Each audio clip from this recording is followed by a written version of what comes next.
님은 그 신앙생활을 하신 이유가 보이는 필요 때문에 하신 건 아니실 거 아니에요? 저요? 예. 처음에는 그런 것 때문에 시작한 건 아니죠. 그러니까 교회에 오기 전에 아무 생각 없이 온 거죠. 왜냐면 제가 처음 교회 발을 디딘 건 저기 여고 때, 네. 여고 1학년 때 친구가 전도해서 그냥 친구한테 끌려서 한번 교회 가보자 그러고 그냥 따라간 거였죠. 그 어떤 목적과 의도가 있었을 거 아니에요? 목적과 의도 그냥 그걸 하게 따라왔지 뭐. 목적과 의도 그 나이에 뭔 목적과 의도가 친구 따라서 간단한. 그 친구가 가자고 하니 간다. 네, 그냥 따라갔었어요. 처음에는. 가자고 하니까 그냥. 내가 가서 뭐 구원을 얻고 하나님을 배우고 뭐 성경을 배우고. 그런 건 생각이 없었죠. 그렇죠. 예. 그때 뭘 알아요. 교회 와서 신앙생활을 어떻게 해야 되겠다라는 걸 이제 터득하신 거죠. 그렇죠. 교회 다니면서 그래가지고 열심히 다녔어요. 기도는 이렇게 하고 복은 이렇게 받을 수 있고. 예, 그때 이제 저희 목사님이 그때 당시 전도사님이었어요. 시골 교회니까 젊은. 시골이었어요? 예. 근데 이제 작년부터는 농사 짓느라고 바쁘시잖아요. 네. 교회 뭐 이렇게 할 시간이 없잖아. 그러니까 중고등부를 이제 데리고 성경 공부를 시키신 거예요. 토요일 날 저녁마다 모이게 해갖고 저녁 먹고 토요일 밤에 성경 공부를 시키셔서 저렇게 칠판까지 갖다 놓고 아주 그냥 써가면서 엄청 열심히 목사님처럼 가르쳐서 우리를. 그때 믿음이 확 자란 거예요. 성경을 배우면서. 예, 그래갖고 알지도 못하는 성경 암송대회가 또 있었잖아요. 그쵸. 중고등. 맞아. 그런데 그 암송대회 때 알지도 못하는데 이제 그런 미리 이제 내줘요. 이렇게 팜플렛에다가 몇 장 몇 절 이렇게 암송해오라고 이제 숙제같이 내주잖아. 그럼 나는 그 뜻도 모르고 열심히 외워봤어요. 그래갖고 1등은 못했어. 1등은 한 번도 못 해봤는데 2등은 해봤어요. 1등은 그 지금 목사님 팬 남학생이 친구가 꼭 1등을 하고. 지금 목사 됐어요? 춘천에서 목회 잘 하고 있어요. 가끔 만나 봬요? 가끔은 아니고 그냥 한 1년에 한 번 정도. 재밌겠다. 그래갖고 그때 그 성경 공부 한 그 학생들, 중고등부 학생들 중에서 목회자가 많이 나왔어요. 그리고 그 사람들이 다 신앙생활을 다 이쁘게 해요. 그래가지고 다 장로 되고 권사 되고 막 다 그렇게 그 믿음에서 떨어지지 않고 그래도 신앙생활을 열심히 하더라고. 그래서 지금 그 목사님이 잠실에서 목회를 하시는데 제가 이제 결혼을 서울에서 해가지고 이제 거기를 가려고 했는데 너무 멀더라고요. 잠실이면. 이쪽 저희가 저기 보라매 쪽에 살아가지고 그래서 못 갔는데 지금도 거기 계셔. 그분은 창조과학 가세요. 그래갖고 나는 창조과학이 막 엄청 막 깊이 있게 연구를 하시는구나 이렇게 생각을 했었거든요. 근데 이제 이거를 배우고 나니까 창조과학이 이제 너무 이제 그게 아니었구나. 창조과학이 세련이 아니에요? 아니에요. 그러니까 복음적인 성경적인 사건을 과학적으로 입증할 수 있는 고고학적인. 네, 근데 들어보니까 기존에 우리가 일반 교회에서 듣던 그 내용하고 비슷해. 비슷한데 크게 막 이렇게 벗어나. 제가 이제 말씀을 드린 이유는 지난주에 이제 그 물을 구하는 그 사마리아 여자가 있었는데 내용의 전개상 예수님이 사마리아 여자에게 물 달라고 하니까 왜 나한테 물 달라고 그러세요 유대인이? 그러면서 이제 나는 너 마셔도 영원히 목마르지 않는 물을 줄 수 있다 그러니까 그게 뭐냐고 좀 주라고 그런 얘기. 그러니까 사마리아 여자가 예수님께 구하지 않은 걸 그 예수님이 주신 거죠. 그러니까 이 기독교 진리 말씀은 사람들이 필요한 보이는 필요 그리고 실제적인 필요 있잖아요. 그것들을 줄 수 있는 집단이 아니죠. 그렇지. 이 종교는 기독교만 해도 기독교가 사람들에 줄 수 있는 가치, 예를 들어서 그건 사람들이 내면으로 원하는 필요는 아니죠. 그러니까 제가 이제 보이는 필요와 보이지 않는 필요, 그 다음에 필요한 필요와 필요 없는 필요, 그게 이제 우리의 이 진리 영역에서 나누어야 되는데, 아까 권사님께서도 맨 처음 교회 갈 때 기독교는 이거고 천국과 하나님의 나라는 이거고, 나는 이제 그 진리를 배우기 위해서 교회에 가야 되겠다. 장권사님 그러셨나요? 저는 안 그랬어요. 저는 부흥회 때 나왔어요. 부흥회 때? 네. 복 좀 많이. 아니, 그게 아니라, 직장 상사가 전도해가지고, 네. 그때 부흥회 때 전도하더라고요. 그냥 부흥회 하니까 한번 부흥회 제가 하니까 물 좋은 데 있으니까 한번 와보라. 물 좋은 데가 아니라 우리 교회 부흥회 하니까 가자고 그러더라고요. 네. 가보지 뭐 그랬거든요. 네. 내가 애기 때 주일학교를 갔었어요. 네. 그래가 안 갔지. 네. 그래가지고 가니까 이제 뭐 안수 기도를 해주더라고요. 네. 근데 안수 기도 받고 나니까 기분이 이상하더라고요. 그 권사님은 부흥이부터 가가지고 좀 세구나. 기분이 이상하대요. 뭐 붕 뜨는 것 같기도 하고. 그러니까 예를 들어서 이제 우리가 뭐 물건을 사러 갈 때, 마트에 갈 때 내가 원하는 물품이 있잖아요. 그걸 사러 가잖아요. 그래서 그 목적으로 가서 물품을 구입하고 돈을 지불하잖아요. 교회를 그렇게 오진 않잖아요. 처음 오시는 분들이. 그렇죠. 그냥 따라가 나가든지. 그 심리가 뭐냐 이게 궁금해요. 그 심리가 그냥 그냥 저 같은 경우는 친구가 좋으니까 친구가 좋으니까 부흥회 하니까. 아니 저는 그냥 마음이 동하더만요. 그 마음이 가고 싶었나? 그러니까 마음이 동한 그 본질은 뭐 돈 많이 벌고 뭐 아니 처음에는 안 그랬어요. 뭐가 있을 거 아니에요. 네. 아니 처음에는 안 그랬고 가가지고 목사님들이 축복을 받으면은 뭐 다 그 한다고 그래가지고 이제 그때부터 이제 그러니까 말하자면 그 들어갔는데 나는 물건을 구입할 의도가 없는 막 구입하려고 하는 거죠. 그 말씀 이거 좋으니까 뭐 한번 갖고 와라. 사용해 보라고. 사용하면 괜찮잖아요. 그래서 이제 그 돈 주고 사는 거잖아요. 아닌가? 그러니까 나는 요즘에 이제 이 말씀을 가지고 뭐를 갖다가 자꾸만 주님한테 여쭙냐면은 왜 주님이 여자한테 물을 달라 했을까? 그게 굉장히 이상하더라고. 왜 주님이 여자한테 물을 달라 했을까? 그게 자꾸 박히는 거예요. 주님 왜 물을 달라 했을까요? 근데 그러면서 하나님의 내가 누구인지를 알았더라면 하나님의 선물이 뭐고 그거 하는 걸 가지고 네가 했으면 네가 나한테 구했을 거라고 그렇게 말씀을 하잖아요. 하나님의 선물이 성령이잖아요. 그리고 그 성령인데 가만 보니까 이 여자는 그러잖아요. 이 우물은 깊고 두레박은 듣는데 이 물을 기를 수가 없는데 이 나한테 왜 물을 달라고 하느냐. 그 말이 내한테는 물이 없는데 왜 내한테 물을 달라고 하느냐. 그거로 탁 오더라고. 그러니까 내 안에 물이 있으면 내 안에 말씀이 있으면은 그게 건네질 텐데 내 안에 말씀이 없으니까 주지를 못하잖아요. 그렇죠. 그죠. 그러니까 그 말씀이 내 안에 있는 말씀이 내 욕심대로 하는 말씀이 율법이면은 그거로 나가 거짓말이잖아요. 그게 내 안에 나가는 게 내 말을 갖다가 만약에 내 말만 있으니까 내 안에 진리의 말씀이 그 여자의 말에 진리의 말씀이 없으니까 물을 건네주지를 못하잖아요. 그렇죠. 그 마찬가지 일상생활에서도 내가 누구한테 건네줄 때에 내 물을 내 안에 있는 거 내 생각대로 내 그거로 말씀을 주면은 그게 거짓말이 되고 그게 죽음의 말이 될 텐데 내 안에 진리가 있고 성령이 있으면 정말 진리를 깨닫고 그 말씀을 건네주면은 그게 내가 하는 게 아니라 내 안에서 성령님께서 하시는 거잖아요. 그럼 진리의 말씀을 들어가니까 내 생명이 들어간다는 그까지는 깨달아 싶다. 그러니까 우리가 요구하지 않는 것들을 우리한테 없는 것들을 우리가 줄 수 없는 것들을 우리한테 없는 것들 예수님이 요구하는 거죠.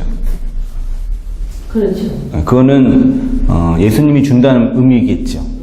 그러니까 다시 말해서 우리 경험으로 보면은 교회라는 이 집단 개별적인 교회뿐만 아니라 이 어떤 집단 역학으로 공동체적인 어떤 이 단체 안에서 사람들이 교회에 와서 찾고 구하는 것이 정말 예수님이 우리에게 주시고자 했던 그것을 안 구한다는 얘기죠. 그렇죠. 생명. 처음에는 그걸 구할 수가 없죠. 아예 물론.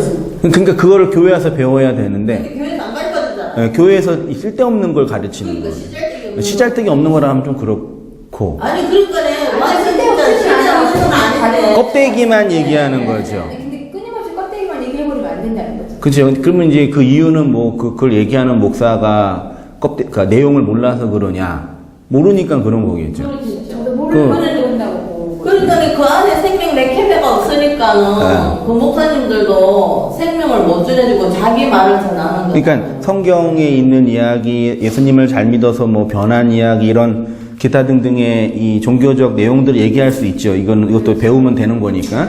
근데 그 안에 있는 내용, 생명은 배우고 경험하는 차원 이전에 본질적인 것들인 거죠. 그래서 그 어떤 뭐 순천인가 지방인 어떤 분도 지방의 목사님처럼 말씀 전하는 목사님 알고 계시냐고.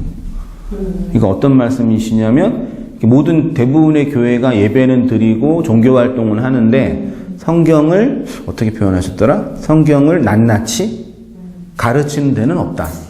그렇죠. 예배는 드리고 예전은 드리고 종교 활동도 하고 문화 활동도 하고 문화 활동도 그렇게 많이 하더라고.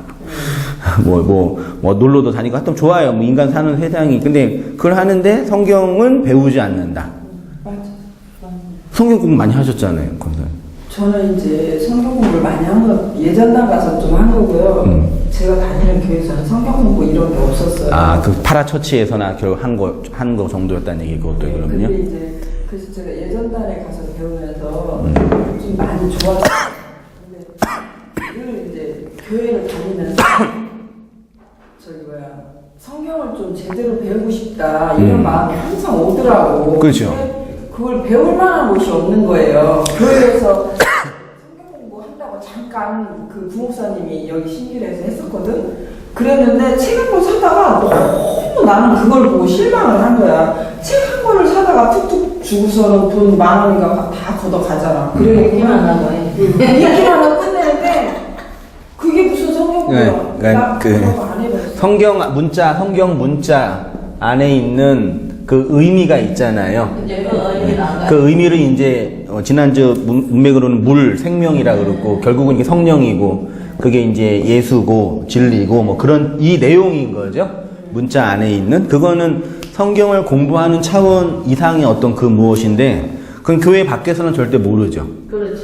그렇죠. 우리 형제님도 그 신앙생활을 교회 생활은 거의 안 했는데 성경을 배우고 싶은 마음이 든 거예요. 왜 그런 거예요? 그게 본인의 마음일까요? 본인의 마음은 아닌 것 같아요. 그러니까 이렇게 어떤 뭐 끌림이 있든지 어떤 뭐 계기는 있겠죠. 또 이렇게 사귀는 여자친구가 또 이렇게 중요하게 여기는 단체이고 모임이니까 뭔지도 궁금하기도 하고. 예전에 어렸을 때부터 신화적인 부분이라든지 이런 부분을 되게 좋아했는데 제가 모르는 지식에 대해서 안다는 거에 대한 좀 기쁨을 알다 보니까 좀 배우는 어떤 그런 즐거움이 있구나.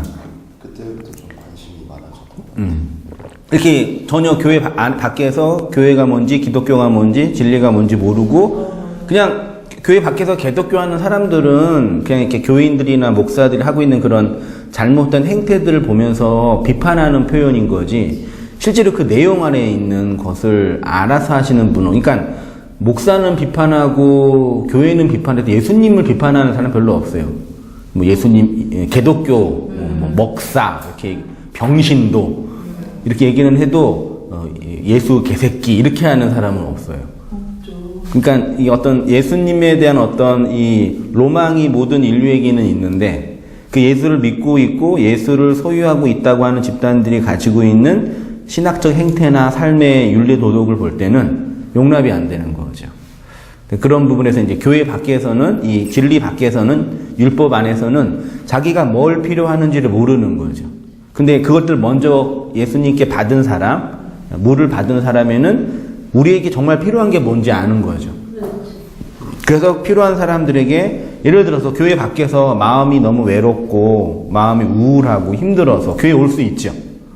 그렇죠. 와서 이제 네가 예수님은 잘 믿으면 마음에 평안이 없고 우울증도 없어져.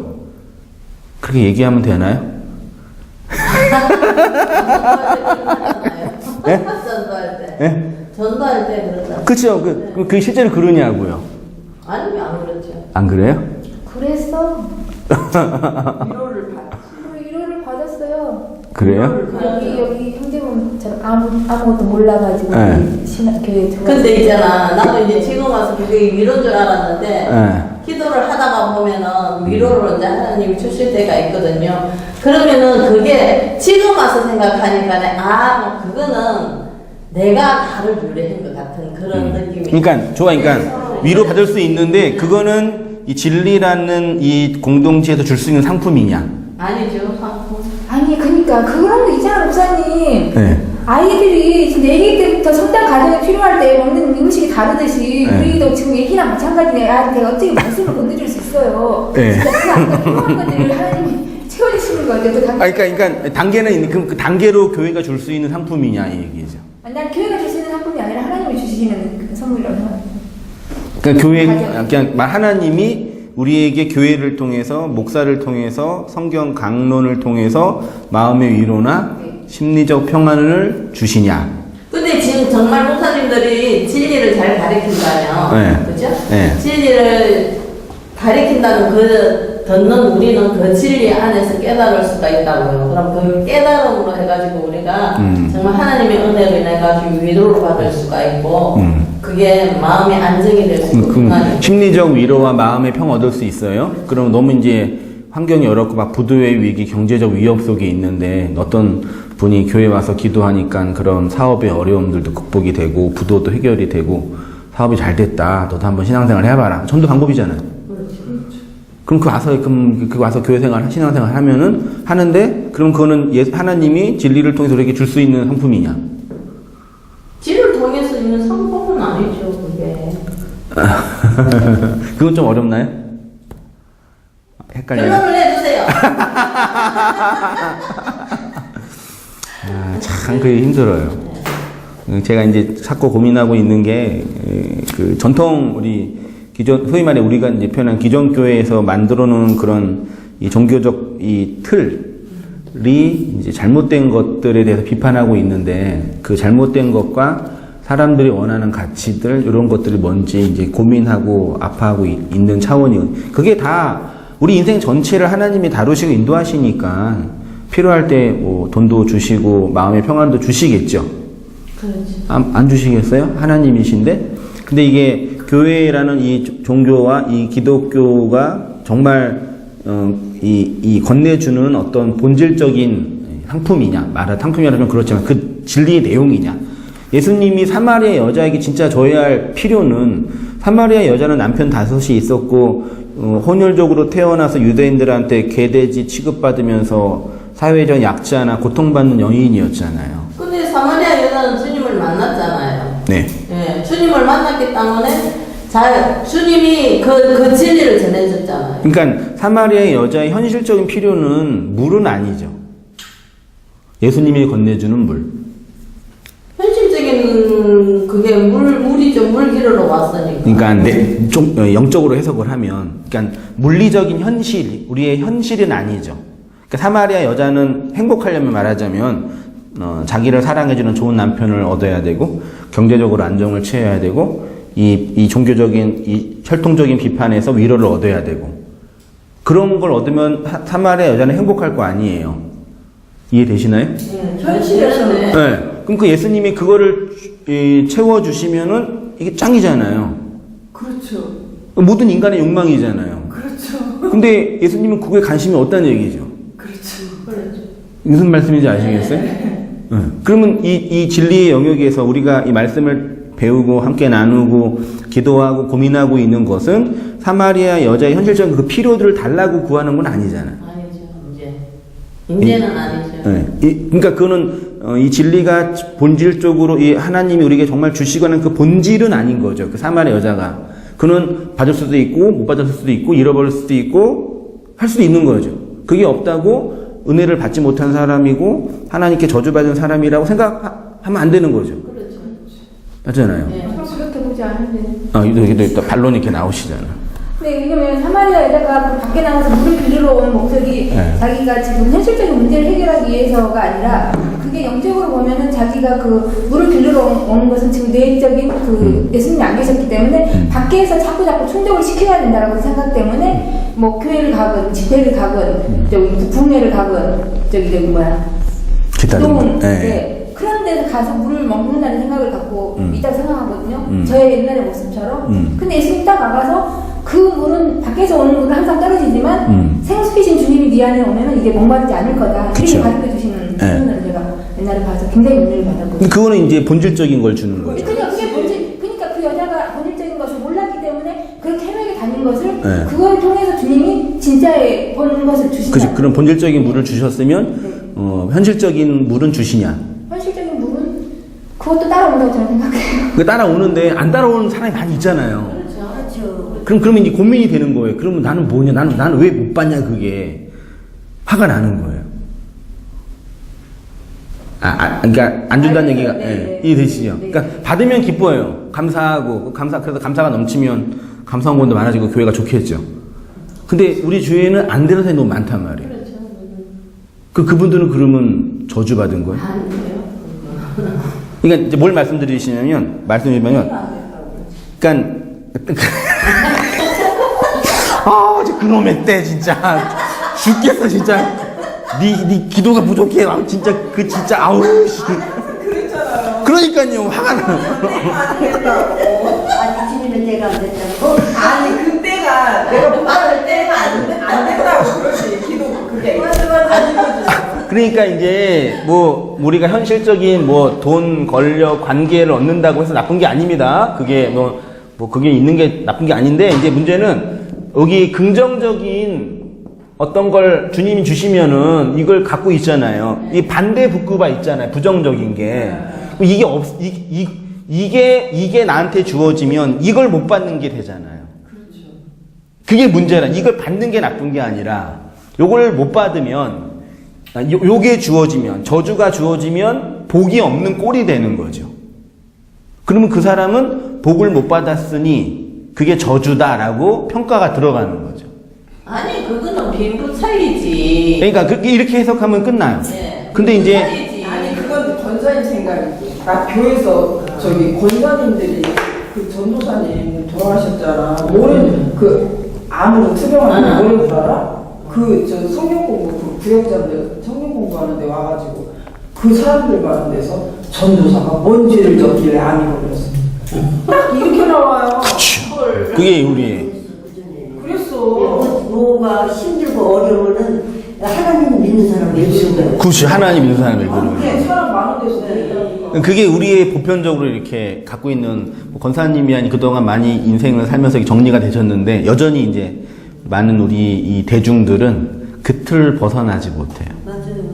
그러니까 복 개념만 잘 잡으면 그거는. 근데 그러면 이제 잘 가르쳐 줘야 돼요. 그렇죠. 그 잘 가르쳐 주세요. 예, 알겠어요. 아니 목사님은 잘 가르치고 있는데 다른 데서 이제 우리가 잘못 배워왔지. 제가 몸이 부서지도록 가르치고 있어요. 이때까지 배운 거 내가 그랬잖아요. 저번에 미치도록 다 갖다 버린다고. 네. 그게 그치. 예수 죽이는 거더라고. 나 죽이는 거더라고. 네. 그게. 그러니까 일단 그 왜곡된 그 의미들에 대해서 잘 얘기해주고 가르쳐주는 게 그래서 목회자나 교사는 해야 할 가장 중요한 게 그 얘기예요. 그러니까 요즘에 이 뭐죠 정치 프레임이 바뀌었어요. 옛날에는 카리스마 있는 정치인들이 어떤 그 굵직한 아젠다를 가지고 백성들을 이렇게 통치했잖아요. 근데 요즘엔 그렇게 하면은 이제 백성들이 안 속아. 왜냐면은 정보가 사방에 날린 게 정보예요. 좀만 찾아서 들어가면은 저게 사실인지 틀리는지, 그러니까 이거 뭐 팩트 체크를 해가 사실이 뭐냐. 그거 아면은 그렇게 주장한 어떤 사람의 주장이 틀린 게 뽀록 나는 거죠. 그러니까 지금도 의미나 성경도 인터넷 들어가서 저같이 묵시 패러다임 안에서 설교하는 목사들이 좀 개별차는 다 있겠지만 어떤 복에 대해서 천국과 지옥에 대해서 상급에 대해서 이런 걸 얘기하니까 막 예를 들어서 막 지금도 대형교회 목사들은 예수님을 믿고 행복으로 들어오시고 예수님 믿으면은 성공하고 마음의 위로를 얻고 막 그 얘기를 하면은 어떤 이렇게 깨어있는 시민들처럼 진리에 대해서 말씀에 대해서 목말라 하는 사람들은 팩트 체크가 들어가는 거예요. 정말 그게 사실이냐. 사실을 보니까 물론 행복하고 돈 많이 번 사람도 있는데 우리 많은 대중들과 성도들은 여전히 가난하고 힘들게 겨우겨우 버티며 살고 있어요. 그러니까 이 땅에 있는 진리를 깨달은 성도들은 물이 내려가잖아요. 연어가 거슬러 올라가는 그렇죠. 예. 그런 부분에서 그러니까 교회 밖에서는 내가 뭘 찾고 뭘 구하는지를 몰랐는데 성령이 선행 의지로 우리한테 은혜를 주셔서 교회 안에 이 공동체 안에 들어와 집단 안에 들어와서 관계 안에 들어와서 내가 왜 목말라하고 왜 갈급해 하는지를 찾는 거죠.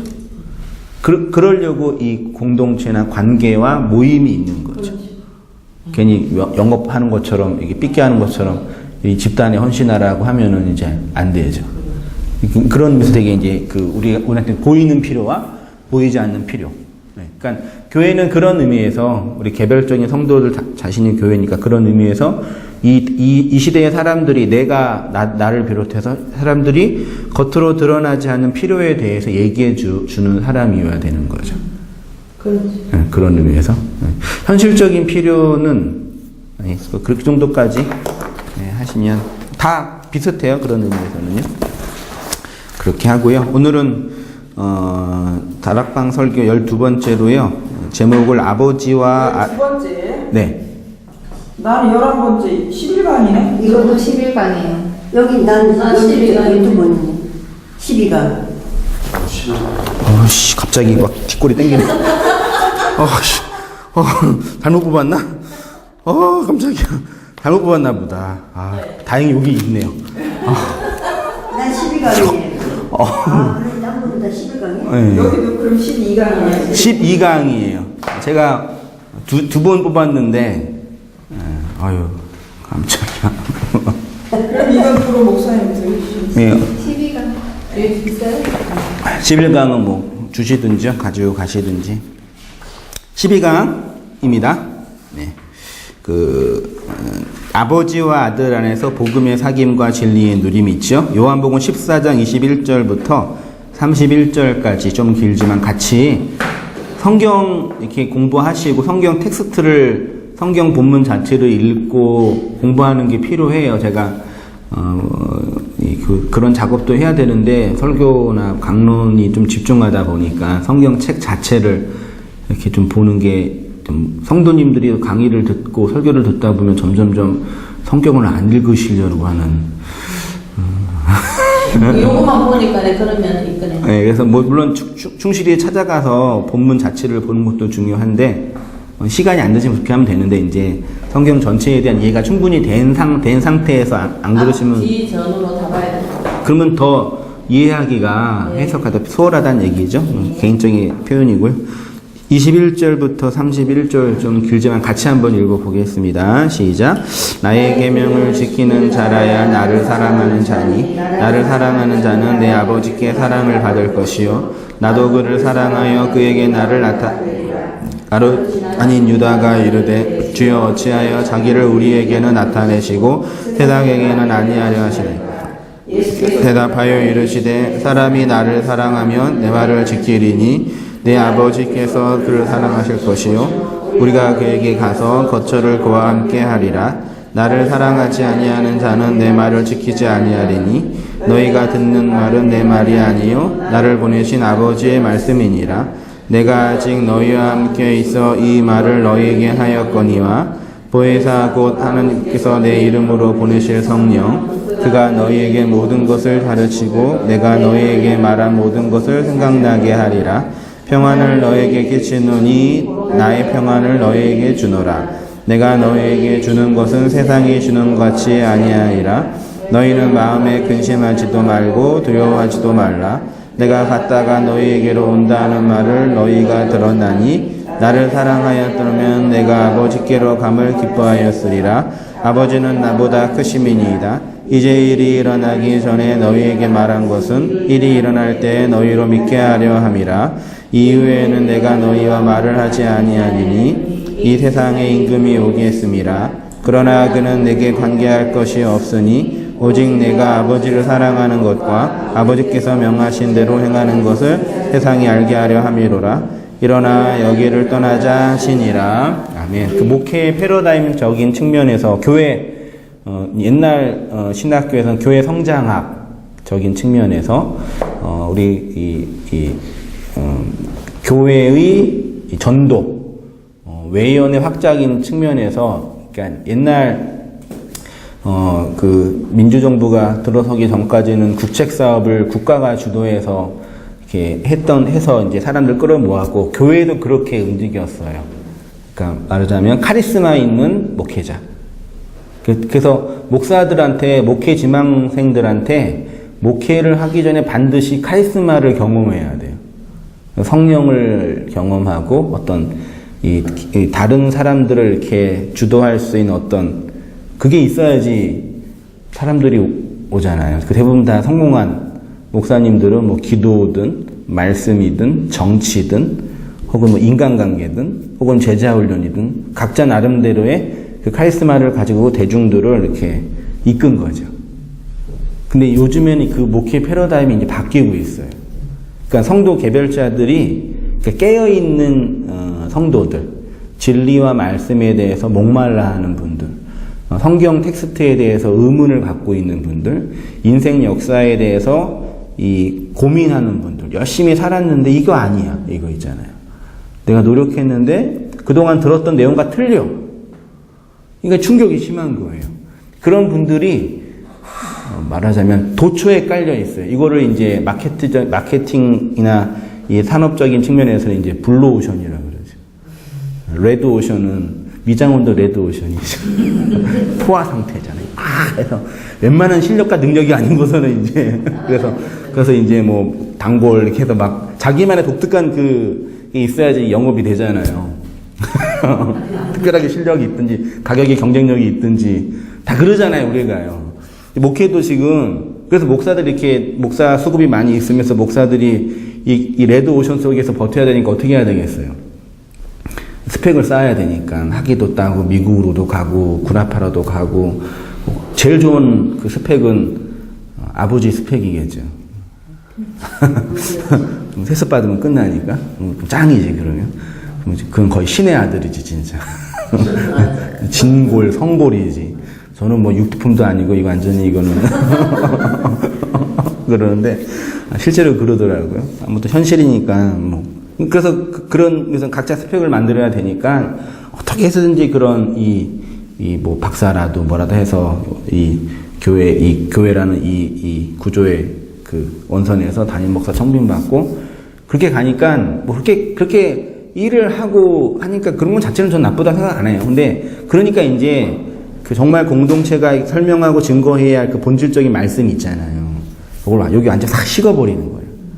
그래서 정말 성도들에게 필요한 그 영적인 본질, 하나님의 그 영원 전부터 계획하신 그 진리에 대한 그 하나님의 복음적인 은혜, 이런 것들은 얘기 안 하고 현실에서 필요한 몇 가지 그 필요들, 돈 버는 거, 행복한 거.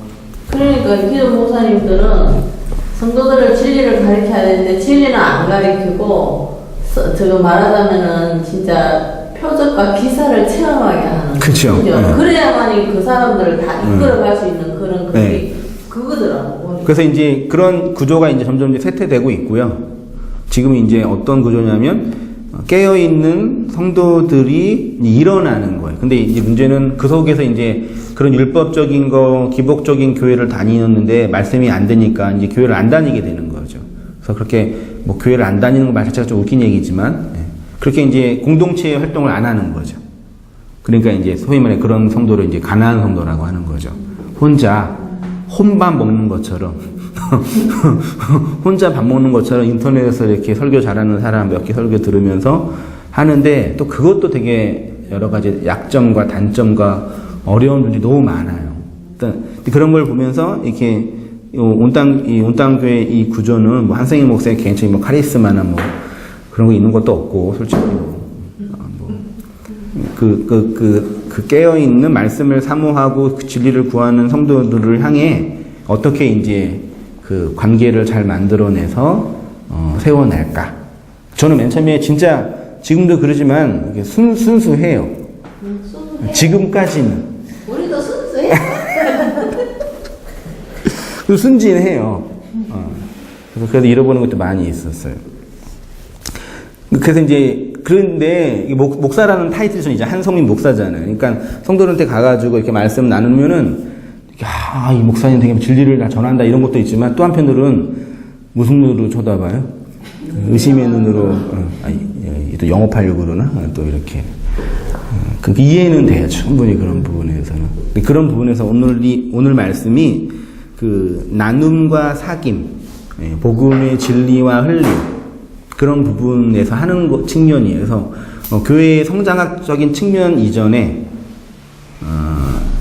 온땅교회가 성장하는 차원이 아니라 이 진리가 이렇게 잘 흘러가고 여전히 외로워하고 고독해하고 자기가 가는 길이 틀린 것 같다고 스스로 자책하는 분들을 향해서 이 진리를 건네주고 지지해주고 그러는 거죠. 온 세상 법이 파란불에는 건너가야 된다고 하잖아요. 근데 진리는 말하자면 반대예요. 파란불에는 쓰고 빨간불에 건너가라고 그래. 혼자 건너가니까 뭐 어떻게 되는 거예요? 미친놈이 되는 거지. 근데 한두 명, 두 명 건너가는 거예요. 3명 건너가요. 그러면 건너가야 되는 것 같은 느껴지는 거예요. 사람 참 신기해. 무서워요. 그런 거거든요. 그래서 그렇게 이제 그 말씀과 진리에 상처받고 아파하는 심령들과 영혼들에게 잘 이렇게 은혜로 말씀으로 잘 세워져 있고 그때 잘 흘려주면 그렇게 진리를 들어야 할 사람들이 우리를 통해서 나를 통해서 나의 능력으로 듣는 게 아니라 건네지는 거죠. 그런 내용이에요. 그걸 어떻게 성경이 증명하냐 한번 해볼게요. 아버지와 아들이죠. 우리 대경제 한번 읽어줄 수 있겠어요? 여기요. 그 오른쪽 예수님이 한번 읽어주세요. 예수님이 우리 인생의 역사 속으로 오신 이유가 무엇입니까? 다락방 강화에서 예수님은 당신 스스로 이 땅에 오신 이유에 대해서 반복적으로 계속 말씀하십니다. 예수님의 말씀 육체로 이 땅에 오신 이유는 아버지의 뜻, 아버지의 말을 육체로 살고 있는 인생들에게 전하기 위해서입니다. 예수님은 나의 말은 내 말이 아니라 아버지의 말이고 나의 행동은 내 행동이 아니라 아버지의 행동이라고 하십니다. 그래서 내 말을 잘 듣고 나의 계명을 지키고 나를 사랑하는 자가 아버지의 말을 잘 듣고 아버지의 계명을 지키고 아버지를 사랑하는 것이라고 하십니다. 곧 아버지와 아들이 하나라는 것을 계속 말씀하시는 것입니다. 예, 그 그 아버지 예수님이 이 땅에 오셔서 주장한 거는 하나뿐이 없어요. 그게 뭐예요? 내가 하나님이 보낸 그 아들이다. 예수님이 죽은 이유도 뭐 때문에 죽었어요? 하나님과 동등한 자라고 주장하니까. 지금 우리 문맥에서는 별로 이상하지 않죠. 어떤 이야기냐면요. 말하자면 제가 갑자기 여기 영등포 시장 여기 사고 오거리에서 일어나고 많이 크게 돼가지고 야 이것들아 니네 다 죽었어 그러는 거예요. 니 뭔데? 내가 하나님 보낸 하나님의 사자야. 그러는 거 제가 지금 그러면 그럼 어떻게 돼요? 영등포에는 정신병은 없나요? 다 미친놈 그럴 거 아니에요. 미친놈이면은 상관이 없어요. 왜냐면 혼자 지랄하면 끝나니까. 근데 이 인간이 막 사람들을 끌고 모으는 거예요. 막 수십만 명씩. 여의도 집회 한번 하는데 막 100만 명 모이는 거예요. 그러면 이 판 자체가 흔들리잖아요. 그래서 예수님을 죽인 거예요. 그러니까 예수님이 죽은 본질적인 이유는 당신이 하나님의 아들이라고 주장을 했는데 그거를 따르고 있는 수많은 대중들이 생겨버리는 거예요. 특히 이제 유대교는 그때는 신정국가였으니까 유대교라는 종교 하나뿐이 없었는데 이 예수는 유대교를 비판하는 거예요. 다 썩었다 이 인간들. 요놈들 다 나쁜 놈들이다. 다 이 지옥 새끼들이라 그러니까 유대교 종교 지도자들이 뒤집어진 거예요. 저거 뭔지 그래서. 그래서 죽인 거예요. 그러니까 예수님의 주장은 하나님이라는 존재가 있잖아요. 그분 그 뭐 베레시트 바라 엘로힘 할 때 베레시트 너머에 이 창조 너머에 있는 영원 속에 있는 하나님으로 상정하지 못하는 하나님, 그거를 구약에서는 엘로힘, 여호와 이렇게 표현하잖아요. 그러니까 하나님, 한글로 하나님이라고 표현을 했는데 하나님으로 할 수 있는 그 하나님이 역사 속에서 뭘로 계시됐어요? 아버지로. 그 아버지는 누가 했어요? 아들이 있잖아요. 그러니까 아버지와 아들로 하나님을 설명한 거예요. 그러니까 이 하나님을 우리가 모르죠? 그러니까 우리가 하나님이라고 그냥 이렇게 한글로 표현한 거지. 실제로 그 내용은, 그래서 이제 여기서 나온 게 뭐 신비적인 거, 어떤 봤다, 경험했다, 체험했다. 하나님 보셨어요? 근데 우리는 이걸 아직 그 하나님이 나한테 말씀해 주셨어요? 우리 그걸 이게 쉽게 얘기하잖아요. 그러니까 하나님이 나한테 이런 말씀해 주셨다고. 어떤 몽골에 있는 어떤 선교사가 어떤 뭐뭐 놓음, 내려놓음 다 읽어보셨죠? 나 내려놓음. 그 베스트셀러잖아요. 지금도 판세 받고 계실 텐데 그게 간증이잖아요.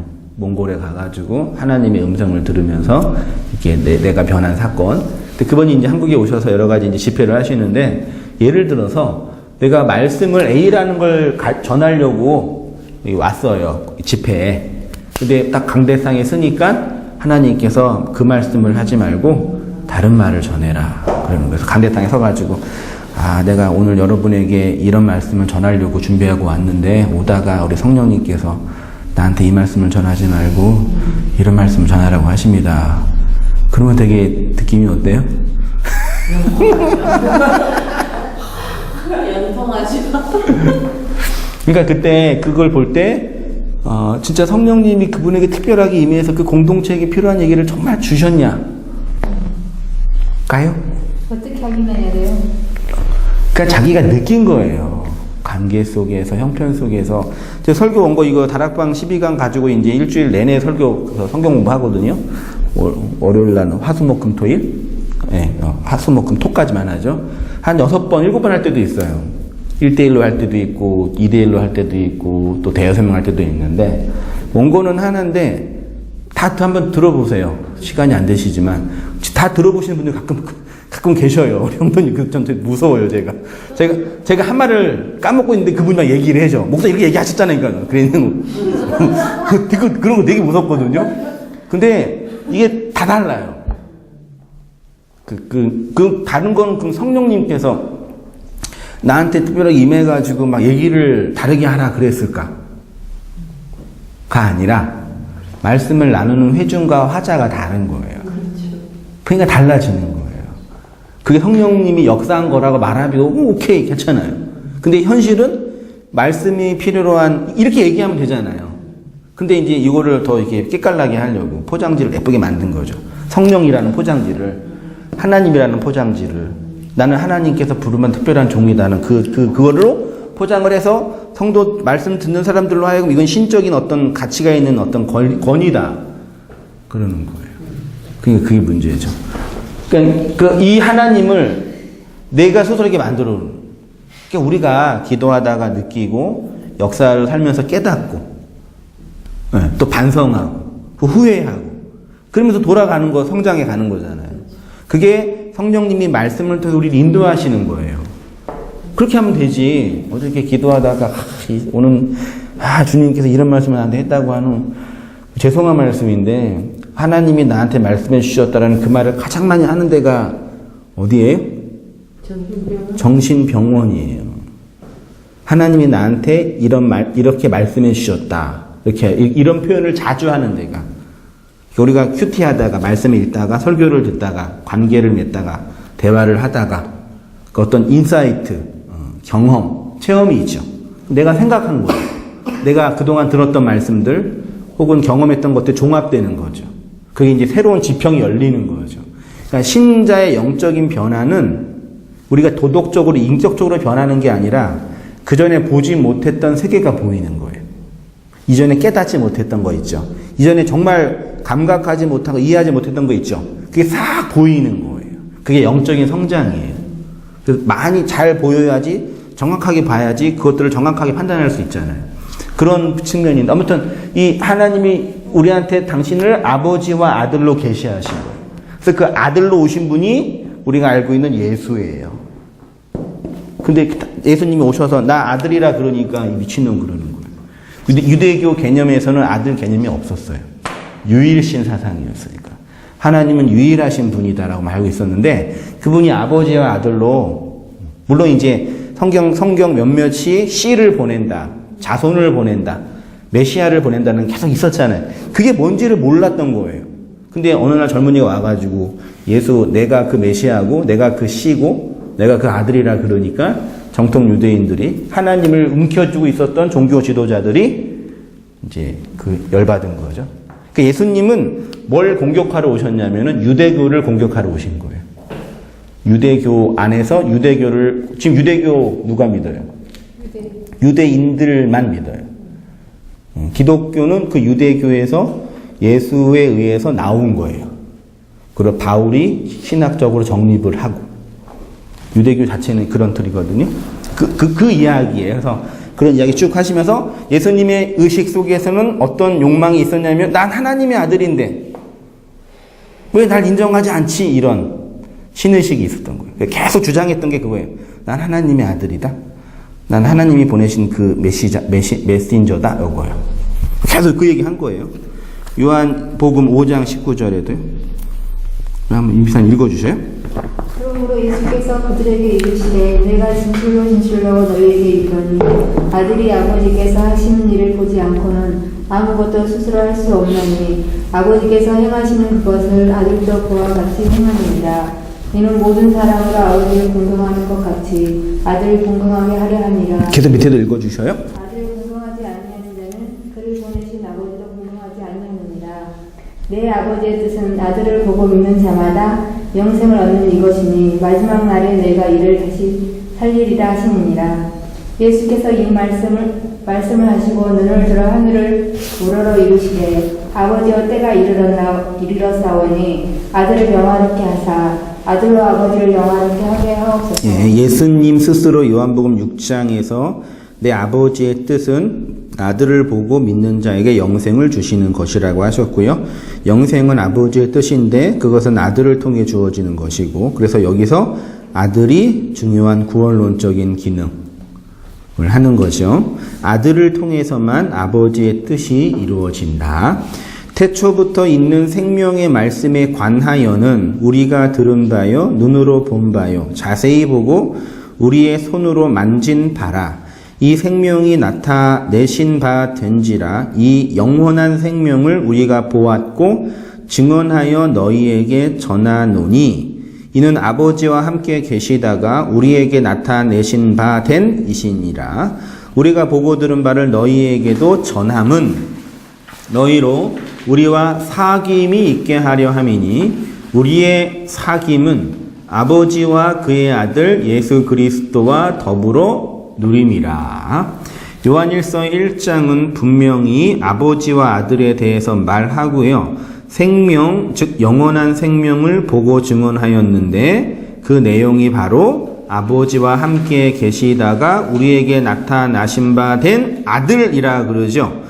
그리고 요한이 복음을 전하는 이유는 3절에 너희로 우리와 함께 사귐이 있게 하려 함이죠. 이 사귐의 본질은 아버지와 그의 아들 예수 그리스도와 더불어. 그러니까 뭐냐면요. 태초부터 있었던 영생의 본질은 하나님, 아버지와 아들의 그 관계예요. 그 관계가 영생의 본질인데 그것을 너희에게 전해서 너희도 그 아버지와 아들을 통해서 사귐이 있게 하려고 한다. 그게 그리스도를 증언하는 거예요. 그러니까 복음의 내용은 하나님의 그 교제 안으로 들어가는 거죠. 그 교제의 본질은 아들과 관계를 맺는 그것이라는 얘기예요. 좀 이해가 안 되시겠지만 들어보셔요. 성도의 사귐은 사도들이 전한 복음의 사귐입니다. 주의해야 할 것이 복음으로 사귀는 것이 먼저가 아니라 복음과 사귀는 것입니다. 이게 무슨 말이죠? 이해되시나요? 복음과의 사귐과 복음으로 사귀는 것. 나는 무엇과 사귀어요? 복음과 사귀는 거죠. 그 복음은 아버지와 아들의 교제. 그러면 내가 복음과 사귄다는 얘기는 아버지와 아들의 그 관계 안으로 들어가는 거죠. 그게 복음과 사귀는 거예요. 그렇게 복음과 사귄 성도들이 복음으로 사귀는 거예요. 그럼 뭐예요? 그 복음으로 이웃을, 역사를 사귀는 거죠. 이해 좀 되시나요? 복음은 우리가 타자와 사귀는 내용이고 수단이지만 이전에 내가 복음과 먼저 사귀는 것입니다. 이렇게 사귐의 내용과 대상은 어느 정도 구분할 수 있지만 신약 성경에서는 사귐은 언제나 통합된 의미로 사용됩니다. 요한일서 1장은 이 사귐의 근원은 아버지와 그의 아들 예수 그리스도의 사귐. 됐죠? 이 사귐이 헬라어로 뭐라고요? 코이노니아. 이건 많이 들어보셨죠? 교회에서 우리 코이노니아 하자, 뭐 코이노니아의 밤 해서 사귐 교제인데, 이 코이노니아는 신약 성경에서 그리스도의 복음을 설명하는 아주 중요한 단어로 참여, 나누어 주는 것, 교제, 기부금 이렇게 번역이 됐어요. 사도행전 2장에 그들이 사도의 가르침을 받아 서로 뭐예요? 교제하며 떡을 떼며 기도하기를 힘쓰느니라. 이 교제가 뭐겠어요? 사도들의 가르침, 아버지와 아들에 관한 그 복음의 내용을 받아서 서로 뭐예요? 나누는 것. 고린도전서 1장 너희를 불러 그의 아들 예수 그리스도 우리 주와 더불어 교제. 빌립보서 3장은 그 고난에 참여함. 히브리서 13장은 오직 선을 행함과 서로 나누어 주는 것. 이게 코이노니아예요. 그 다음에 이제 로마서 15장 제가 빼먹었는데, 이는 마게도냐와 아가야 사람들이 예루살렘 성도 중 가난한 자들을 위하여 기쁘게 얼마를 뭐 했어요? 연보가 뭐예요? 연보. 제가 나중에 그 헌금론 좀 할 필요가 있겠는데, 연보. 로마서 12장 1절이에요. 15장 26절. 15장이요? 예. 여기 나와 있어요? 이는 마게도냐와 아가야 사람들이 예루살렘 성도 중 가난한 자들을 위해 기쁘게 얼마. 이 연보가 코이노니아예요. 네. 그 한글로 연보는 뭐예요? 한자죠? 아, 저도 한자가 약해서 딱 공부를 안 했는데. 헌금은 뭐예요? 그럼 봉헌물은 뭐예요? 기부금은 뭐예요? 다 똑같은 건 기부금은요, 나누는 거예요. 내 거를 돈이 필요한 사람들에게 건네주는 거예요. 그 정치 기부금 그러죠. 나는 나의 정치적 신념이 있는데 내가 일상생활 하니까 정치 활동을 못하니 이 돈을 가지고 내가 원하는 정치적으로 펼쳐주세요. 정치인들에게 주는 걸 기부금이라고 그러죠. 우리도 교회에서도 나중에 영수증 뗄 때 기부금 영수증 떼잖아요. 그 기부금이 사실 좋은 단어예요. 회비는 뭐예요? 그 교회에서 내는 헌금은 어떤 요소예요? 회비예요? 기부금이에요? 연보예요? 헌금이에요? 여기 로마서 15장에서 가난한 자들을 위하여 얼마를 연보하였다 할 때 돈을 냈냐 이 얘기예요. 돈? 네. 연보는 헌금 돈이잖아요. 우리 문맥으로 하면. 그래서 물론 이게 선교 여행을 하면서 선교 여행비가 필요고 사역비가 필요니까 돈을 걷어서 선교사에게 줬겠죠. 이 연보가 헬라어로 뭐예요? 그게 코이노니아라고요. 코이노니아 나눠주는 거예요. 네. 그러니까 제가 말씀드리고 싶은, 물론 선교 헌금, 선교 사역을 위해서 돈을 냈겠죠. 근데 고대 시대의 돈은 오늘처럼 화폐가 아니라 그냥 동전이었잖아요. 금화. 어떻게 들고 다녔을게요? 무거워가지고 쩔쩔이 들고 다녔을까? 화폐가 없었었는데. 그 당시 고대 시대의 선교는요, 탁발승이었어요. 그 뭐예요? 그냥 거렁뱅이처럼 구걸. 말씀을 전하고, 말씀 전했으니까 밥 줘. 재워줘. 아주 심플했어요, 사실은. 돈이 그렇게 필요했겠어요? 아니, 고대시대 1세기기 우리나라 주몽시대. 그때 지금처럼 이런 돈이 필요했겠냐고요. 물물교환. 그렇지, 물물교환이겠죠. 이게 오늘처럼 성교원금 걷어가지고 성교 보내는 차원은 이 자본주의 사회가 만든 화폐가 인간의 삶을 지배한 게 몇 세기 안 됐어, 솔직히요. 진짜 우리가 행복하려면 화폐를 없애야 돼요.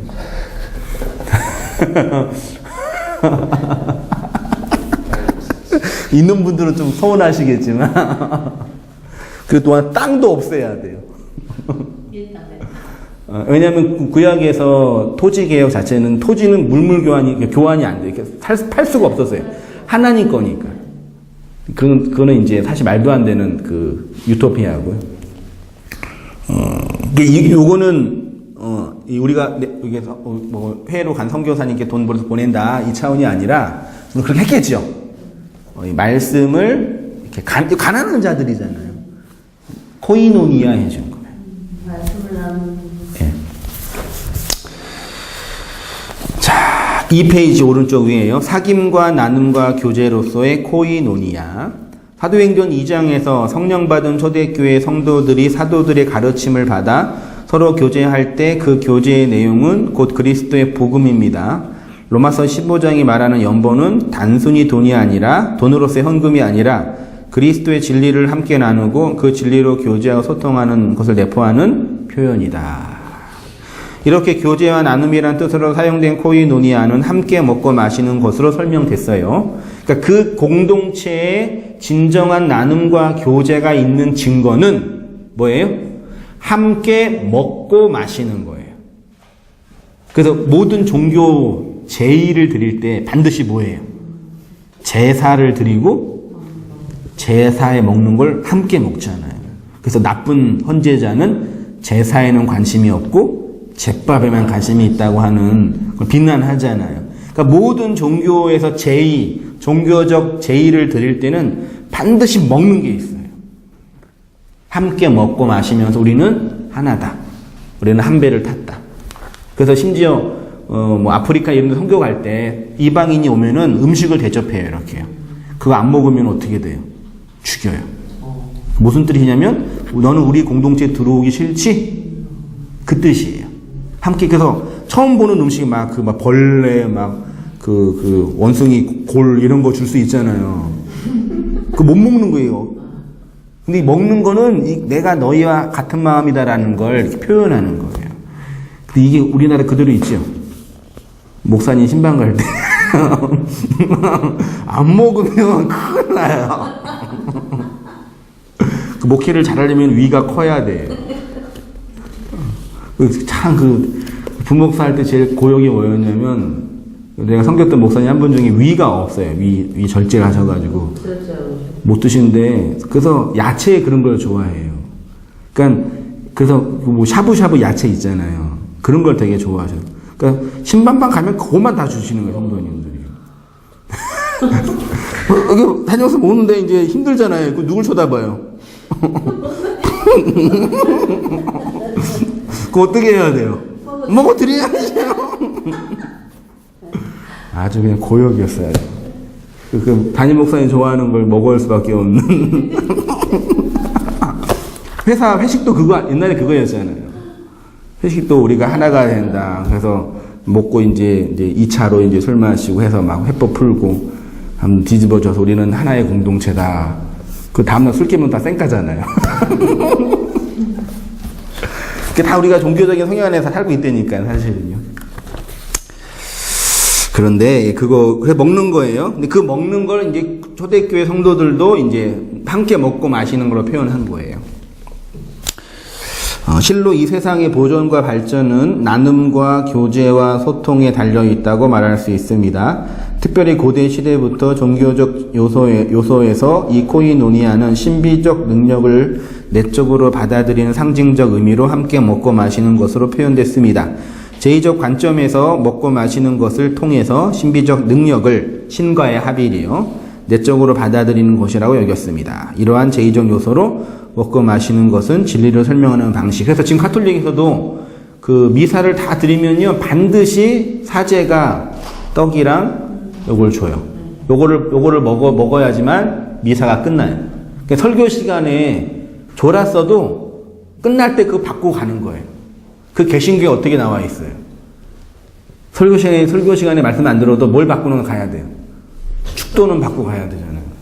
그 일찍 가려고 그러면 축도 받고 가 그러잖아요. 그대로 남겨져 있는 거예요. 그게 우리나라에. 축도도 목사가 손들어서 축도한다는 게 축복하는 게 아니에요. 축도가 뭔지 아셔요? 몰라요. 모르시죠? 이거는 말씀의 선언이에요. 말씀을 전한 설교자가 함께 말씀을 선포했잖아요. 공동체 안에. 이 말씀이 그대로 이루어질 거다라는 선언. 그 손을 들고 내 힘이 아니라 주님의 힘으로. 그래서 이렇게 막 하잖아요. 뭐 능력을 임파테이션 한다고 하는. 손을 드는 거예요. 모세가 손 들었잖아요. 내가 하는 게 주님만 하는 거다. 이거를 마지막으로 선언하는 게 축원인데 이것도 변질돼 버렸죠. 축복한다고 목사님 축복권이 있다고 축도는 받고 와야 된다고 그 말씀을 받고 가는 거예요. 그 말씀을 그게 궁극적으로는 복이지만 경험될 때는 저주죠. 성경에 있는 모든 말씀이 우리 인생 속에서 이루어지는 게 과연 좋을까요? 과연 다 이루어지는 게 좋을까요? 모르는 거죠. 그러니까 그게 이제 고린도전서에서도요. 한번 장군사님 본문 한번 읽어주시겠어요? 저요? 예.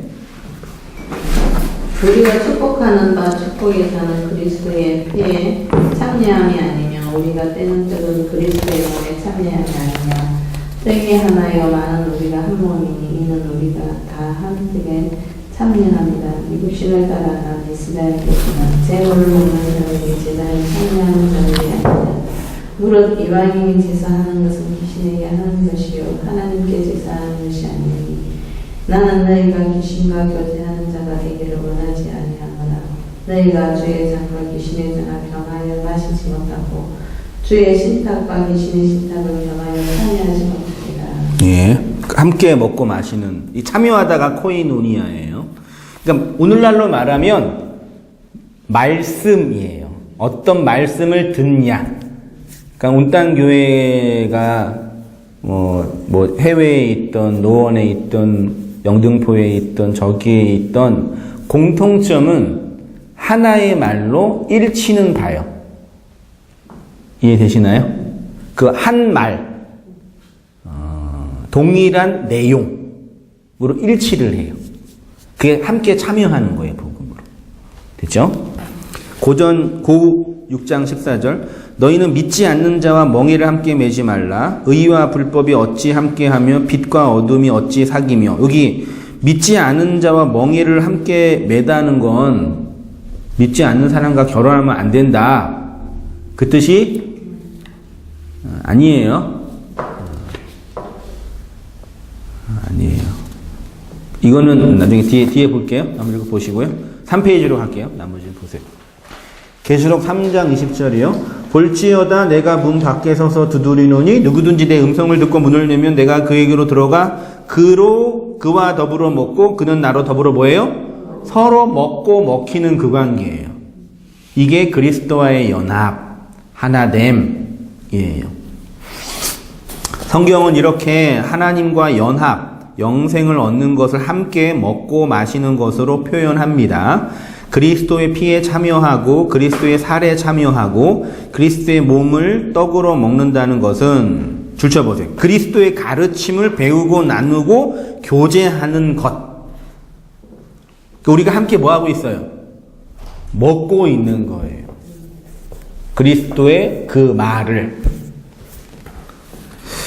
고린도서 6장에서 믿지 않는 자와 멍에를 함께 매지 말라는 것도 믿지 않는 자와 결혼하지 말라는 것이 아니라 이것 때문에 솔직히 제가요 교회 자매들 100% 다 확인했는데 자기네들은 진짜 형제도 마찬가지예요. 진짜 경건한 형제를 배우자로 하겠다고 배우자 기도 제목 100가지를 써요. 기도 몇 시간 하고 뭐 하고. 근데 나중에 결혼할 때 보면은 돈 잘 벌고 잘생긴 사람이랑 하더라고. 아이 참 저는 안 그랬다. 기도를 하지 말든지 그러면 속에서 원하는 게 다 있으면서 아주 그냥 남자도 마찬가지예요. 뭐 믿음 좋고 그러면 다 뭐해 그러면 몸매 좋고 쭈쭈빵빵한 여자. 매순. 그러니까 자기가 뭘 원하고 뭘 바라는지를 스스로 모르는 거예요. 그냥 결혼 상대자는 그런 게 제일 불쌍한 거예요. 나는 저 사람과 결혼하기 싫었는데 주님께서 결혼하라 그래서 한다고. 맞아. 제일 끔찍해요. 왜 그런 말? 모르겠어요. 자기가 좋아서 한 거예요, 사실은. 그거를 이제 심리학 여러 콩깍지라고 표현하는 거예요. 자기가 좋아서. 자기 눈에 좋은 게 좋은 거죠. 자기 눈에 좋은 거. 자기 눈에 좋은 게 키 크고 돈 잘 벌고 저기 결혼하는 거죠. 그리고 뭐 잘생기고 뭐 말이 통하고 함께 소통할 수 있고. 돈 잘 버는 신랑 만나게 해달라고 기도. 기도했어? 아니, 돈은 없어도 너니까 믿음 있는 남편이 진짜 돈만 없어.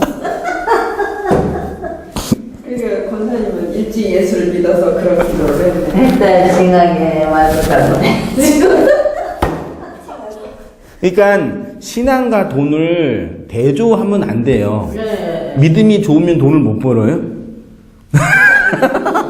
그게 안 그렇다. 믿음이 나쁘면 돈을 잘 벌어요? 그러니까 우리가 진짜 바보 멍충이에요.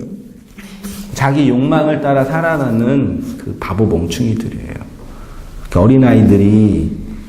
어린아이가 원하는 욕망들이 있잖아요. 사탕 먹고 싶어요. 게임하고 싶어요. TV 보고 싶어요. 그 그대로 살면 뭐 어떻게 되겠어요? 저절로 지옥 가겠죠. 그런 거죠. 그런 게 아니에요. 예. 어차피 배우자는 자기 눈에 좋은 사람과 찾아요. 심지어 그게 좋은 거예요. 그게. 돈은 별로 없지만 그래도 성품이 나쁘지 않으니까 한번 살아보지. 그렇게 할 수도 있고. 성품은 뭐 개떡 같지만 돈은 많이 있네. 집안이 괜찮네. 그럼 고생은 안 하겠네. 그거 할 수 있고. 다 하셨으니까 뭐 후회는 없으시죠? 지금 후회한들 잘해요? 나는 그때 강제로 왔기 때문에. 이게 무슨 말씀이에요? 아니 강제로 왔어요. 옛날에도 그냥 얼굴도 안 보시고? 아니 그때는 선을 보고 했었어요. 그치요? 나는 연애 못했어요. 아버지가 하도 안 거셔가지고. 근데 왜 검사인 나이 때는 다 연애 안 하셨잖아요. 아유 그리고 직장 생활도 못하게 했다니까요. 아버지가. 그 정도였구나. 형제들 중에서 제일 완고하셔가지고 형님보다 더 완고해요. 우리 큰아버지는 딸들을 취직하고 서울로 보내버리고 우리한테 절대로. 그러니까. 아주 딱 친구들 말없고 명수를 말없인 게 너희들 다 저기에도 명예는 절대로 서울로 취직 못한다. 그래가지고 나는 빨래하고 밥하다가 시집 왔는데 그것도 아버지가 편찮았어요. 얼마 못 사신다는 거지 이제 병원에서. 그러니까 동생하고 나하고 남았으니까 내가 얼마 못 살게 생겼으니까 나 있을 때 이거를 하나라도 가야 엄마 고생을 들으니까 나 가라는 거죠. 아. 그래가지고 몇 년 사신 거예요, 그래서요? 40년 살았죠. 할렐루야. 근데 처음에는 신랑도 무섭게 생겨, 시어머니도 무섭게 생겨. 눈탱이 밤탱이 돼도 결혼식 날 울어가지고 물 주세요. 네. 눈이 퉁퉁 부어가지고 예식장에 갔어요. 근데 살아보니까 뭐 신랑은 진국인데 시어머니는 엄청 무서웠어요. 그래도 내가 모시고 살았습니다. 네. 그래도 그런 또 우리 인생에 나는 강제로 온 거지. 예, 감사합니다. 뭐 결혼도 그렇고, 예, 아무튼 그런 걸 지지하는 부분이 아니라 말씀의 나눔. 그러니까 말하자면 남편이 나랑 이런 말씀을 나누지 못하면 이게 소통이 안 되는 거잖아요. 그게 참 어려워요. 그래서 그게 어렵죠, 그게. 젊은이들한테 말하고 싶은 건 뭐 사는 게 힘드니까 돈도 필요하고 다 필요한데 그런 관계나 소통이 잘 이루어져야 되는데, 그러니까 이거예요. 남자가 원하는 아내 있죠. 그 아내는 아내가 아니에요. 이해되시나? 내가 원하는 아내가 있잖아요. 그 아내가 이렇게 내 옆에 있잖아요. 제가 원하는 그 아내는 이 사람이 아니에요. 그 엄밀한 의미에서의 진정한 사랑은 없어요. 서로 다른 걸 바라보는 거예요. 내가 욕망하는 여자, 내가 욕망하는 남자. 서로 다른 걸 바라봐요. 그래서 실제로 그 결혼 업체에서 이렇게 남녀 관계가 할 때 결혼 배우자가 가장 기대하는 것 할 때 남자가 기대하는 거랑 여자가 기대하는 게 서로 달라요. 다른 걸 기대해요. 여자는 좀 남자가 못생겼어도 능력이 많고 성격이 나쁘지 않으면 살 수 있고, 맞아요. 남자는 여자가 좀 돈 못 벌어도 예쁘고, 그래서 여자들이 그 예쁘고 그런 성적인 매력이 그 아주 뭐랄까요? 그 무기라고 생각하는 거예요. 여자의 경계요? 네, 여자 스펙. 네. 그래서 남자들 그러잖아요. 네가 오늘 공부를 몇 시간 더 하냐에 따라서 미래의 네 아내의 얼굴이 달라진다. 여자는 네가 오늘 공부를 얼마나 했다고 해서 남편의 직업이 달라진다. 지금 고등학교 그분이 그렇게 하고 있는 데가 있다니까요. 그거를 또 교회 안에서도 잘 유통하면서 하고. 그런 게 뭐 나쁘다, 뭐 이상하다 그게 아니라요. 그런 우리 현실인데 그걸 지지하는 얘기가 아니라 얘기입니다. 고린도후서 6장에서 믿지 않는 자와 멍에를 함께 매지 말라는 것도 믿지 않는 자와 결혼하지 말라는 것이 아니라 그들과 진리 안에서 나누고 교제하는 것이 불가능하다. 됐죠?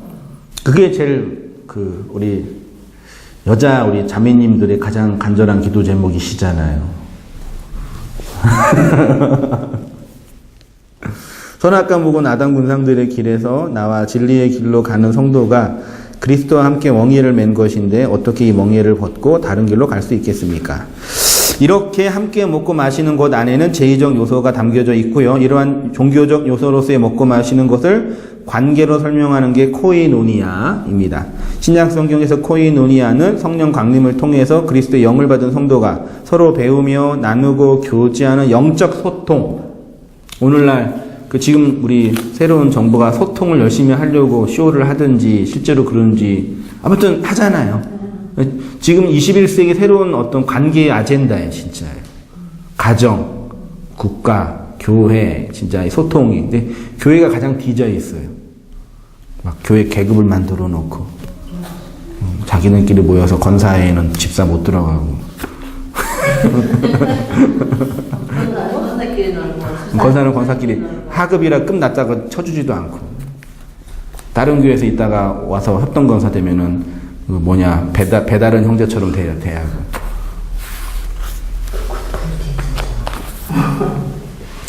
인간의 그 욕망이라는 게요. 그런 걸 부시려고 교회가 있는 건데 그걸 또 강화시켜요, 교회가. 그래서 어떤 분이 가난한 성도님이 그런 표현을 하더라고요. 진짜 구원 받으려면 교회를 안 다녀야 된다. 좀 이렇게 그것도 충분히 받아들일 수 없는 표현이지만 진짜 이해는 돼요, 그런 표현이. 한마디로 말해서 코이노니아는 진리 안에서 나누고 교제하고 소통하는 것입니다. 그래서 코이노니아는 신약 성경에서 고백하다, 시인하다 등으로 표현되는데 이러한 시인하다, 고백하다가 헬라어로 뭐라고요? 호몰로게요. 같은 말을 하다. 누구든지 사람 앞에서 나를 시인하면, 로마서 10장, 내가 만일 내 입으로 예수를 주로 시인하여 또 하나님께서 그를 죽은 자 가운데서 살리신 것을 내 마음에 믿으면 구원을 받으리니 사람이 마음으로 믿어 의에 이르고 입으로 시인하여. 이렇게 되어 있어요. 요한 1서 4장 2절 밑에요. 이로써 너희가 하나님의 영을 알지니 곧 예수 그리스도께서 육체로 오신 것을 시인하는 영마다 하나님께 속한 것이요 예수를 시인하지 아니하는 영마다 하나님께 속한 것이 아니니 이것이 곧 적그리스도의 영이라 오리라 한 말을 너희가 들었거니와 지금 벌써 세상에 있는 15절이요. 누구든지 예수를 하나님의 아들이라 시인하면 그게 뭐래요? 하나님이 그 안에 거하고 그도 하나님 안에, 그러니까 시인 호몰로게어 하는 것이 하나님 안에 거하는 연합. 그렇죠? 아까 계시록 3장에서 그는 나로 더불어 먹고 나는 그로 더불어 먹으리라의 그 연합이 호몰로게어, 시인하면 하나님 안에 거함이에요. 성도의 연합이 뭐겠어요? 함께 호몰로게어, 같은 말을 함께 하는 게 그 공동체의 연합이에요. 그래서 저도 느끼는 건데요. 한 번도 안 만난 분들 말씀을 듣고 인터넷 성도님들 혹은 이 묵시 패러다임 안에서 고민하는 성도님들을 만나 뵈면은 통해요, 말이. 처음 봤는데. 성도 다르고, 나이도 다르고. 각자 고민하는 게 똑같은 거예요. 그게 호몰로기어 하는 거라니까. 내 안에 있는 이 씨가 성도님 안에도 있군요. 형제 안에도 있군요. 그 씨로 하나가 되는, 그게 아들이잖아요. 이거라니까. 하나님이 아들을 시인하면요. 코이노니아의 본질은 아버지와 아들의 것입니다. 그러니까 우리가 아들을 호몰로게오 한다는 것은 단순히 입으로 규문하는 것처럼 따라하는 것이 아니라 아버지와 아들, 그 코이노니아 속으로 들어간다는 것이고, 그래서 아들을 시인하면 아버지도 시인하는 그 속에 있는 것이라고 합니다. 이렇게 아버지와 아들의 교제를 통해서 우리에게 성령이 오셨기 때문에 성령 하나님은 우리로 아버지와 아들의 교제 안에서 교제하게 하십니다. 이렇게 아버지가 보내시는 거룩한 영을 뭐라고요? 보혜사, 파라클레토스. 그 영을 주님이 보내주셨죠. 우리 권사님께, 집사님께, 형제님께 보내주셨으니 그 영이 그 말로 나누어지고 소통하는 거죠. 누가 한 사람이 영적인 능력과 임파테이션을 가지고 막 이렇게 하는 게 아니라요. 물론 설교는 말은 설교자가 가장 많이 하죠. 근데 저 혼자만 말하지만 설교처럼 가장 소통이 필요한 언어가 없어요. 우리 설교를 오해하고 있어요. 그러니까 나한테 설교하지 마. 그 말은 무슨 뜻이에요? 잔소리하지 마. 잘난 척하지 마. 그거잖아요. 원래 설교는 그게 아니에요. 이 소통이에요. 한 시간 반 동안 혼자 막 떠드는데요. 그게 소통이 없으면요, 미쳐요. 고문이지. 설교 다 듣고 나서 우리 지체들이 재미있다라고 표현할 때가 있거든요. 그 설교의 내용 속으로 이렇게. 그건 소통이 된다는 뜻이에요. 같은 경험이 있으니까요. 그걸 갖게 하시는 하나님이 보혜사 성령. 그러니까 아버지와 아들을 설명하는 영. 성령. 그래서 성부, 성자, 성령의 삼일체라고 교회 역사가 표현한 거고요. 자, 밑에 단락이요. 사랑하여 말을 지키는 자. 예수님을 사랑하면 예수님의 말을 지킵니다. 여기서 지키다는 것은 규범과 규칙으로 지키는 것이 아니라 보존하다, 담다라는 의미라고 지난주에 했었죠. 예수님을 사랑하면 예수님의 말이 담겨집니다. 그리고 그 말은 아버지의 말이고 아버지의 말을 우리가 담고 에코, 지키고 테레오, 교제하고 코이노니아, 고백하고 호몰로게오 하는 현실이 성도의 삶이고 그 주체가 성령 하나님이 하신다. 그래서 예수님이 계속 성령이 오시면 너희들을 가르치고 진리로 인도한다. 성령님이 오시면 계속 그러는 거예요. 그리스도를 증언하시며 보혜사 성령이 행하시는 일은 그리스도를 증언하는 일인데 이 증언은 말입니다. 제자들이 그리스도를 증언할 수 있었던 이유는 사도행전 2장에 뭘 받았어요?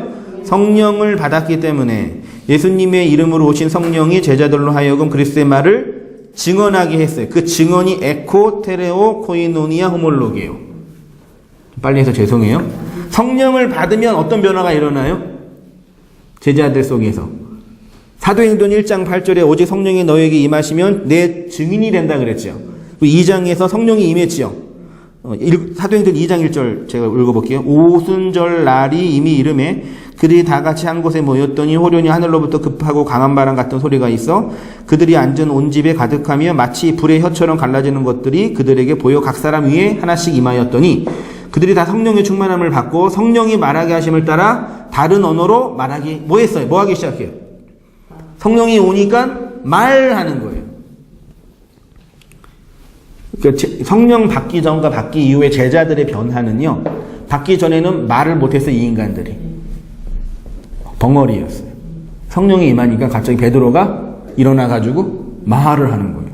사도행전 2장에 이제 베드로의 설교가 나오거든요. 이 설교가 어마어마한 설교예요. 구속사적인 설교적인 측면에서 베드로의 설교만 잘 읽어도 잘 이해돼도요. 구약성경 다 이해돼요. 쭉 꿰뚫고 쭉 얘기해요. 베드로가 무슨 설교 원고가 있었겠어요? 그때 성경이 있었겠어요?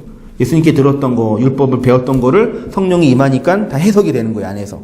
그래서 쭉 그 뭐 아브라함부터 쭉 얘기하는 거예요. 아브라함부터 쭉 얘기하면서 광야 얘기하고 그 십자가 얘기하면서 그 2장 마지막쯤에 이제 복음이 성령이 뭐 사람들이 임해가지고 막 회개하고 돌이키고 뒤집어지고 그게 진리를 증언하는 입술 된 거예요. 그러니까 말만 많이 한다 그 뜻이 아니라요.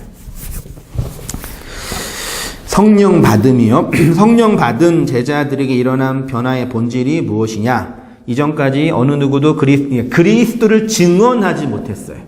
말을 못했다는 얘기는 그리스도를 증언하지 못했다는 얘기예요.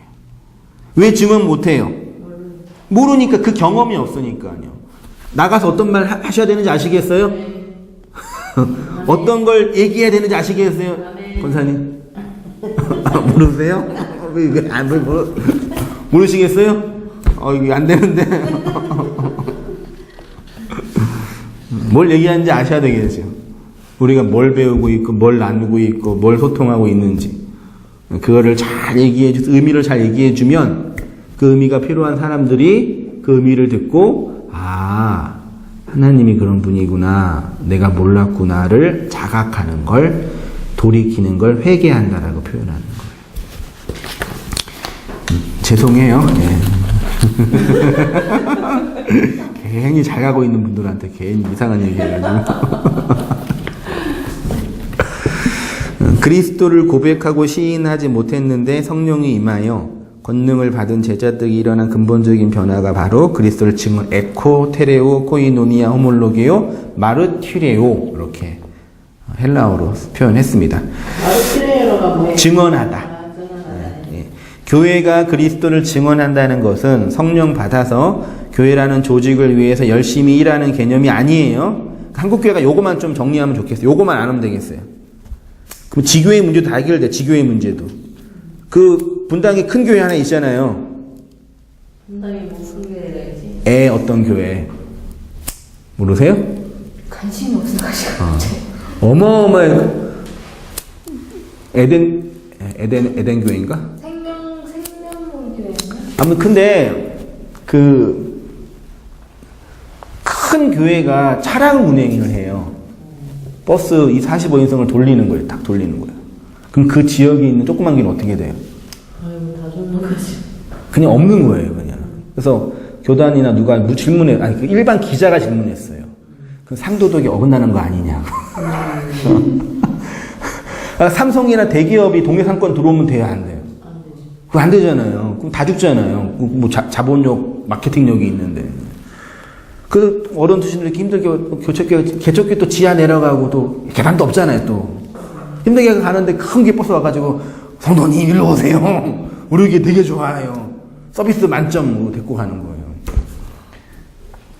그래서 이제 누가 질문하니까 그 소목사님이 그 조그만 교회 목사들이 성도들을 잘 목양할 수 없기 때문에 일로 온 거다.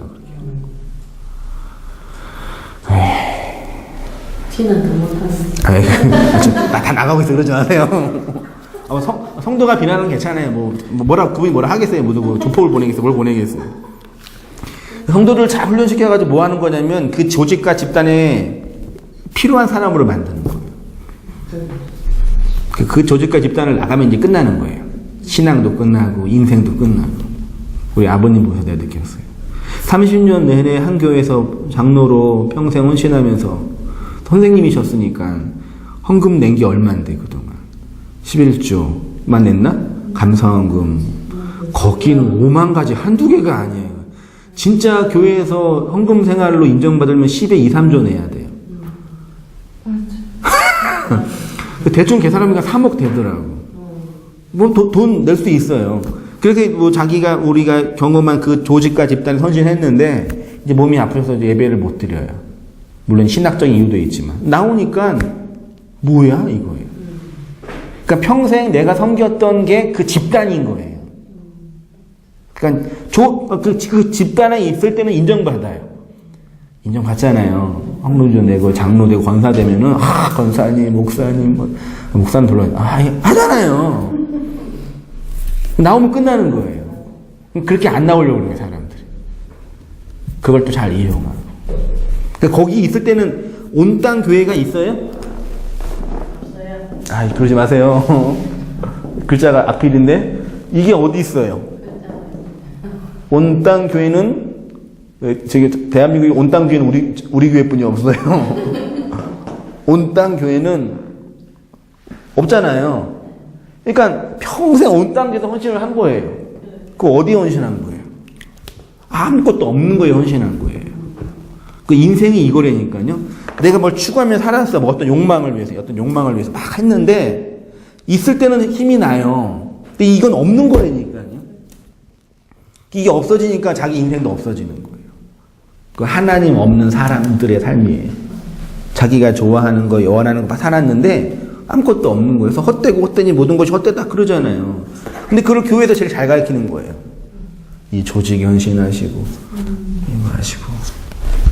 그러니까 헌금을 내는데 이게 진짜 코이노니아를 내는 헌신으로서의 기부금이 아니라 자기 욕망을 충족하기 위한 가치로 내는 거예요. 근데 헌금은 그래야지 거쳐요. 그래야만 거치더라고요. 그렇게 내야지만 또 뽀대도 나고. 그러니까 내 안에 생명이 없는 사람의 그 내용이 없는 거예요. 큰 문제예요. 그래서 돈 많이 내서 교회가 운영되어지고, 아니 교회가 크고 목사가 뭐 능력 있는 목사 인정받고 그게 나랑 무슨 상관이 있어요? 우리 목사님 박사님이고 우리 목사님이 능력이 많고 그게 나랑 무슨 상관이 있어요? 근데 저 교회에서 돈 쓰고 욕먹고 나왔어요. 그게 진리를 듣기 위해 낸 그 뭐죠? 아니 기부금이 아니라 그 뭐라 그러죠? 그 뭐 지불한 뭐냐? 아니 그 뭐죠? 등록금이 아니라 수강료예요. 이거 다 내야 돼요. 어느 정도 다 내고. 온당 교회도 내야 되는데 내고 일로 오셔가지고 서운할 때가 있는데 다 이렇게 다 어느 정도 돈은 다 돈이 아니라 뭘 내고 와야 돼요. 그러니까 뭘 경험하고 깨닫잖아요. 아 이게 아니구나. 이게 틀렸고 이거 깨닫잖아요. 그게 돈 내는 거예요. 말하자면요. 잃어버리고 그만큼 우리가요. 자기 인생의 자체가 흔들리지 않으면요 안 변해 생각이. 안고한 고집이 안 변해요. 그래서 그런 변화가 일어나서 아 내가 그동안 잘못 살았나? 내가 옳지 않았나? 그런 돌이킴이 있잖아요. 그러면 이제 그때 사는 거예요. 근데 그것도 그렇게 해서 가는 거예요. 계속 그 길을. 그러니까 진리 안에서 내 안에 그 어중된 생명으로 하나님이 역사 인생 속에서 보내주신 인생의 삶이 있잖아요. 거기서 행복하고 즐겁게 또 헌신하면서 최선을 다해서 사는 거죠. 그렇고요. 네. 그게 아니고요. 진리를 담고 진리로 교제하고 고백하여 진리의 증언자가 된다는 것은 아버지와 아들의 그 교제와 나눔 속으로 들어간다는 것입니다. 우리가 하나님을 위해서 일하고 수고하는 차원 이전에 하나님이 우리를 통해서 그리스도의 진리를 증언하게 하신다는 것입니다. 그래서 그리스도의 복음으로서의 이 진리를 담게 하시고 지키게 하시고 교제하고 나누게 하시고 고백하고 시인하여 증언하게 하십니다. 그래서 어쩔 수 없어요. 이것이 바로 성령이 교회를 통해서 행하시는 일이고 아버지가 아들을 통해서 행하시는 일입니다. 마지막으로 함께 요한일서 1장 1절 이하 한번 읽고 설교 마칠게요. 시작. 태초부터 있는 생명의 말씀에 관하여는 우리가 들은 바요 눈으로 본 바요 자세히 보고 우리의 손으로 만진 바라. 이 생명이 나타내신 바 된지라. 이 영원한 생명을 우리가 보았고 증언하여 너희에게 전하노니 이는 아버지와 함께 계시다가 우리에게 나타나신 바 된 이시니라. 우리가 보고 들은 바를 너희에게도 전함은 너희로 우리와 사귐이 있게 하려 함이니 우리의 사귐은 아버지와 그의 아들 예수 그리스도에 더불어 누림이라. 3절에요. 이 우리와 사귐이 있게 하려 함이니 우리의 사귐은 아버지와 아들의 그 아들 예수 그리스도에 누림. 코이노니아 그 사귐 교제 안으로 있는 것이 요한이 우리에게 그렇게 전하고 싶었던 복음의 본질이에요. 그렇게 코이노니아 속에 생명이 흘러나오는 거예요. 그러니까 이 사귐이 전에는 진짜 잘못 알았을 때는 이렇게 진리의 말씀 우리가 깨닫고 그 하나님한테 반응하는 그런 차원이 아니라 친구들하고 같이 막 속닥속닥 하면서 네 얘기 내 얘기 막 하면서 이런 것들을 하나님하고 한다는 거죠.